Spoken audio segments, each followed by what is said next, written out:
आदाब, नमस्कार, खम्मा घनी, हेलो प्यारे दोस्तों। आज की जो कहानी मैं आपको सुनाने जा रही हूँ वो बहुत ही ज्यादा मजेदार, ज्ञानवर्धक और मोटिवेशनल है। अतः आपसे निवेदन है कि इस कहानी को पूरा पढ़ें और अपना अनुभव कमेंट के माध्यम से शेयर करें। लाइक करें, शेयर करें। चैनल पर नए हैं तो सब्सक्राइब करना ना भूलें, बेल आइकन प्रेस करें ताकि वीडियो सबसे पहले आपको मिले। एक बार की बात है कि एक जगह दो राजा राज्य करते थे। उनमें से एक राजा के बहुत सुंदर बेटा था और दूसरे राजा के बहुत सुंदर बेटी थी। दोनों राजाओं के बच्चे शादी के लायक थे, इसलिए दोनों राजा अपने अपने बच्चों के लिए जीवन साथी ढूंढने के लिए लोगों को भेज रहे थे। किस्मत की बात कि दोनों राजाओं के दूत आपस में मिले और बातचीत के बीच उन्होंने एक दूसरे को अपने अपने उद्देश्य बताए। उन दोनों को ये सुनकर बड़ा आश्चर्य हुआ जब उनको ये पता चला कि दोनों के बाहर निकलने का उद्देश्य एक ही था और दोनों राजा भी आपस में एक दूसरे की टक्कर के थे। इस तरह राजकुमार और राजकुमारी का जोड़ा बहुत अच्छा बनता था। जब राजाओं ने अपने अपने दूतों से उनकी बात सुनी तो उन्होंने आपस में बात की और उन दोनों की शादी तय हो गई। एक दिन तय किया गया और दुल्हा दुल्हन के घर पहुंच गया। शादी की रस्में सब बहुत शानदार तरीके से पूरी की गईं। लेकिन उनकी खुशियों पर एक बादल छा गया। उनकी खुशी कितने कम समय के लिए थी। जब दुल्हा अपनी दुल्हन को लेकर घर लौट रहा था तो रात को वह एक बगीचे में रुका। इत्तेफाक से वह बगीचा परियों का था। ये परियां रात को वहां आती थी। उस रात जब वे वहां आई तो वहां राजकुमार को देखकर वे उससे प्रेम कर बैठी। उन्होंने उसको अपना बनाने का सोच लिया। उन्होंने उस पर ऐसा जादू डाला कि वह मौत जैसी गहरी नींद सो गया। अगली सुबह राजकुमारी और दूसरे लोगों ने उसको उठाने की बहुत कोशिश की पर सब बेकार।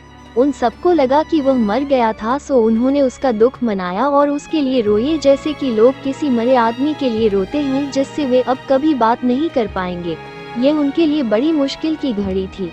तभी वहां पर सोना और मोना दो चिड़िये आईं और जहां लोग राजकुमार के लिए रो रहे थे उस जगह के पास ही एक पेड़ की शाख पर आकर बैठ गईं और आपस में बातें करने लगीं। सोना बोली, इन लोगों को इस राजकुमार को दफन नहीं करना चाहिए। मोना बोली, क्यों? सोना बोली, क्योंकि यह अभी मरा नहीं है, शायद कुछ दिन में ही यह जिंदा हो जाएगा। उनके ये शब्द राजकुमारी के कानों में अमृत की तरह से पड़े। उसने तुरंत ही यह हुक्म दिया कि राजकुमार के शरीर को वहीं पड़ा रहने दिया जाए जहां वह था। उसने उन सब से यह वादा किया कि वह इस हुक्म की वजह उनको बाद में बताएगी। इस हुक्म के अनुसार राजकुमार के शरीर को उसी बागीचे में छोड़ दिया गया और बाकी सब लोग अपने अपने घरों को चले गए। दुखी दुल्हन और उसकी तरफ के लोग एक तरफ चले गए, दुल्हे की तरफ के लोग दूसरी तरफ चले गए। राजकुमारी के माता पिता को अपनी बदनसीब बेटी की बदकिस्मती की बात सुनकर बहुत दुख हुआ। राजकुमारी भी दिन रात रोती रहती। कोई चीज उसको कोई आराम नहीं दे पाती। हर पल वह राजकुमार के लौटने की बात तकती रहती पर वह तो आया नहीं। आखिर जब उससे अपना दुख और नहीं सहा जा सका तो उसने अपने पिता से महल छोड़कर इधर उधर घूमने की इजाजत मांगी जहां भी उसकी इच्छा होती। हालांकि राजा उसको इस तरीके से कहीं जाने देना नहीं चाहता था, पर अपने मंत्रियों की सलाह पर उसने उसको जाने की इजाजत दे दी। मंत्रियों का विचार था कि अगर राजकुमारी इसी तरह से यहाँ कुछ दिन और रही तो कहीं वो पागल न हो जाए। सो उनकी सलाह पाकर राजकुमारी बाहर घूमने चल दी। वह दुखी सी चारों तरफ घूमने लगी। हर आने जाने वाले वो पूछती रहती, क्या तुमने राजकुमार को कहीं देखा है? क्या तुमने राजकुमार को कहीं देखा है? इस तरह घूमते घूमते और राजकुमार के बारे में पूछते पूछते उसको कई दिन बीत गए पर कोई भी उसको राजकुमार के बारे में कुछ न बता सका। आखिर उसको एक बूढ़ा मिला। उसने उससे भी यही पूछा, क्या तुमने राजकुमार को कहीं देखा है? बूढ़ा बोला, मैं एक बागीचे के पास से गुजर रहा था कि मैंने वहां जमीन पर एक बहुत सुंदर लड़के को सोते हुए देखा। मुझे यह देखकर बड़ा आश्चर्य हुआ कि उस नौजवान ने आराम करने के लिए ऐसी जगह क्यों चुनी, सो मैं वहां रुक गया। कुछ पल बाद ही मैंने कुछ परियां वहां आती देखी। उन्होंने उसके सिर के नीचे एक जादू की छड़ी रखी तो वह तो उठकर बैठा हो गया और उनसे बातें करने लगा। कुछ देर बाद उन परियों ने वह जादू की छड़ी उसके पैरों के नीचे रखी तो वह फिर से लेट गया और सो गया। मैंने बस यही देखा। मेरी तो समझ में आया नहीं कि इस सब का मतलब क्या था। राजकुमारी बोली, आश्चर्य, क्या तुम मुझे उस बागीचे तक ले जा सकते हो जहाँ वह नौजवान सोया हुआ था? बूढ़ा बोला, हाँ हाँ क्यों नहीं। कहकर वह उसको उस बागीचे की तरफ ले गया जहाँ वह राजकुमार सोया हुआ था। जब वे वहाँ पहुँचे तो राजकुमार का शरीर वहाँ दिखने में बेजान जैसा पड़ा हुआ था। राजकुमारी ने देखा कि जादू की छड़ी अभी भी राजकुमार के पैरों के नीचे रखी हुई थी। उसने तुरंत ही वो छड़ी उसके पैरों के नीचे से निकाल ली और उसके सिर के नीचे रख दी। जैसा कि उस बूढ़े ने उसे बताया था, वह राजकुमार उठकर बैठा हो गया। उठते ही उसने राजकुमारी से पूछा, तुम कौन हो? राजकुमारी बोली, मैं तुम्हारी पत्नी हूँ। क्या तुम मुझे नहीं जानते?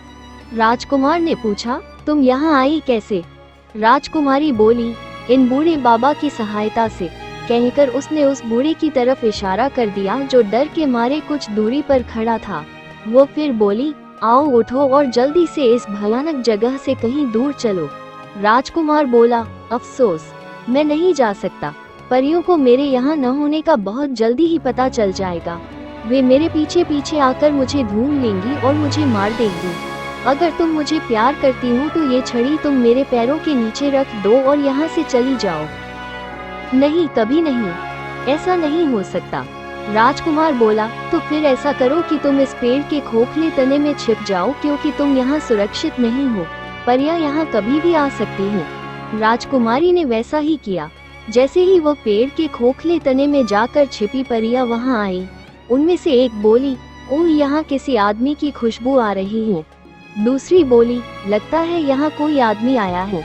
कहकर 2-3 परियां उस आदमी की खोज में इधर उधर गईं जो उनकी जगह देख गया था, पर उनको कोई मिला नहीं।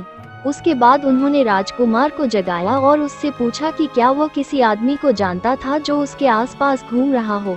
राजकुमार ने साफ मना कर दिया कि उसने किसी आदमी को वहां आसपास घूमते नहीं देखा। वे बोली, पर हमारा पक्का विश्वास है कि यहाँ कोई आदमी आया था, क्योंकि आदमी की खुशबू हवा में फैली हुई है। कोई बात नहीं, हम लोग कल यह जगह छोड़कर किसी दूसरी जगह चले जाएंगे। सो अगली सुबह परियों ने सारा बागीचा देखा, क्योंकि वह बागीचा बहुत बड़ा था, और अपने लिए कोई दूसरी जगह ढूंढ ली जहां उनको लगा कि वहां कोई आदमी नहीं आ पाएगा। जब वे वहां नहीं थी तो राजकुमार ने राजकुमारी से कहा, प्रिय, अब तुम क्या करोगी? वे मुझे किसी दूसरी जगह ले जाएंगी और मैं फिर तुम्हें कभी भी नहीं देख पाऊंगा। बहादुर राजकुमारी बोली, नहीं, ऐसा कभी नहीं होगा। तुम देखना, मैं कुछ फूल इकट्ठा करूंगी। तुम जब यहाँ से जाओ तो इन फूलों को अपने पीछे पीछे बिखेरते जाना, जिससे मुझे पता चल जाएगा कि तुम कहाँ गए हो। कहकर राजकुमारी ने राजकुमार को एक खास किस्म के फूलों का एक गुलदस्ता ला कर दिया। राजकुमार ने उन फूलों को अपने कपड़ों में छिपा लिया और राजकुमारी फिर से अपने उसी पेड़ के खोखले तने में जाकर छिप गई। कुछ देर बाद परियां फिर वहां आई और राजकुमार को उन्होंने अपने पीछे पीछे आने के लिए कहा। जब राजकुमार उनके पीछे जा रहा था तो वह फूल अपने पीछे फेंकता जा रहा था। अगले दिन राजकुमारी उन फूलों के सहारे चलती गई जब तक कि वह एक बहुत बड़ी और शानदार बिल्डिंग के पास नहीं आ गई, जो एक महल की तरह लग रही थी। यह एक देव का घर था जिसने परियों को भी बहुत तरह के जादू सिखा रखे थे। राजकुमारी बिना किसी डर के उस महल में अंदर चली गई। उसने देखा कि वहां अंदर तो कोई भी नहीं था, तो वह सुस्ताने के लिए एक नीचे से स्टूल पर बैठ गई। करीब 1 घंटे के बाद देव आया। राजकुमारी को देखकर उसने सोचा कि शायद वह उसकी बेटी है, जिसको एक दूसरा देव जबरदस्ती उठाकर ले गया था। वह उसकी तरफ दौड़ता हुआ बोला, ओह मेरी प्यारी बेटी, तुम वापस कैसे आई? उस नीच से तुम कैसे बच पाई? राजकुमारी ने तुरंत ही हालात का अंदाजा लगा लिया। वह बोली, जब वह सो रहा था पिताजी, तब मैं वहां से भाग निकली। कुछ समय तक राजकुमारी देव के पास रही। वहां उसको देव और परियां देव की बेटी ही समझते रहे। वह वहां जो चाहती वह करती थी और जहां चाहती वहां जाती थी। उसकी प्रार्थना पर देव ने उसको कई जादू भी सिखा दिए थे, जैसे किसी आदमी को मरा हुआ कैसे दिखाना, फिर कैसे उसे जिंदा करना, छिपी हुई चीजों का पता लगाना, आदि आदि। एक दिन उसने अपनी ताकत से यह पता लगा लिया कि राजकुमार एक परी के कान के बुंदे में छिपा हुआ है। उसने यह बहाना बनाया कि वह बुंदा उसको बहुत पसंद था, इसलिए वह उसको पहनने के लिए दे दिया जाए। पहले तो परी ने कुछ नानुकुर की, पर फिर उसको देव की बेटी होने के नाते उस बुंदे को दे देना पड़ा, लेकिन इस शर्त पर कि वह बुंदा वह उसको अगले दिन दे देगी। राजकुमारी इस बात पर राजी हो गई। जैसे ही परी ने उसको अपना बुंदा दिया और वो वहाँ से चली गई, राजकुमारी ने अपने जादू से राजकुमार को उसमें से बाहर निकाल लिया। राजकुमार ने बाहर आते ही इधर उधर देखा तो राजकुमारी ने उससे पूछा, क्या तुम मुझे पहचानते हो या तुम मुझे नहीं जानते? मैं तुम्हारी पत्नी हूँ। तुम्हारे लिए मैंने अपने पिता का घर छोड़ा। तुम्हारे लिए मैंने उस बागीचे में जाने की हिम्मत की जिसमें तुम लेटे हुए थे। तुम्हारे लिए मैंने देव के मकान में घुसने की जुर्रत की। क्या तुम मुझे नहीं पहचानते? राजकुमारी बोली, आओ चले, मैं तुम्हें अब बताऊंगी कि तुम्हें क्या करना है। देव और उसके सब आदमी यही समझते हैं कि मैं उसकी बेटी हूँ जिसे कोई दूसरा देव उससे जबरदस्ती छीन कर ले गया था। अब मैं तुम्हें अपने पिता देव के पास ले जाऊंगी और उससे कहूंगी कि जब मैं उस भगाने वाले देव से बचने की कोशिश में भाग रही थी तो तुम मुझे मिल गए। तुम्हारी सुंदरता देखकर मैं तुम्हारे ऊपर रीझ गई और मैंने तुमसे शादी कर ली। मैं उसको ये भी बताऊंगी कि तुम एक शाही खानदान के हो, इसलिए वो हमारी शादी को मान ले। जब वो ये सुनेगा तो वो बहुत खुश होगा। तुम डरना नहीं, आओ और देखो कि क्या क्या होता है। राजकुमारी की बात ठीक निकली। पिता देव अपनी बेटी की शादी की बात सुनकर बहुत खुश हुआ। उसने अपनी बेटी की शादी की खुशी में एक बहुत बड़ी दावत दी जिसमें उसने सारी परियों को बुलाया। राजकुमार और राजकुमारी देव के पास कुछ हफ्तों तक आनंद से रहे। फिर राजकुमार ने देव से अपने माता पिता से मिलने की और राजकुमारी को भी उनसे मिलवाने की इच्छा प्रकट की। हालांकि देव उन दोनों को अपने पास ही रखना चाहता था, पर फिर उसको राजकुमार को घर जाने की इजाजत देनी ही पड़ी। उसने उनके लिए बहुत सारी भेंटें इकट्ठी करके उनके साथ रख दी और उनसे जल्दी वापस आने के लिए कहा। और बहुत सारी चीजों के अलावा उसने उनको एक बगी भी दी जिस पर जो कोई बैठ जाता था वह उसको उसकी मनचाही जगह पहुंचा देता था। ये राजकुमार और राजकुमारी के लिए तो बहुत ही काम की चीज थी। उन्होंने उस बगी में अपना खजाना भरा और उसके ऊपर बैठकर देव और सारी परियों को विदा कहकर राजकुमारी के पिता के राज्य चले गए। वे जल्दी ही वहां पहुंच गए क्योंकि राजा की बेटी घर वापस लौट आई थी और उसका पति भी मरा नहीं था, जिंदा था और ठीक था और उसके साथ था। सो उस दिन महल में ही नहीं बल्कि सारे शहर में बहुत खुशियां मनाई गई। पूरी कहानी सुनी हो, एक लाइक जरूर करें, वीडियो को दोस्तों को शेयर करें।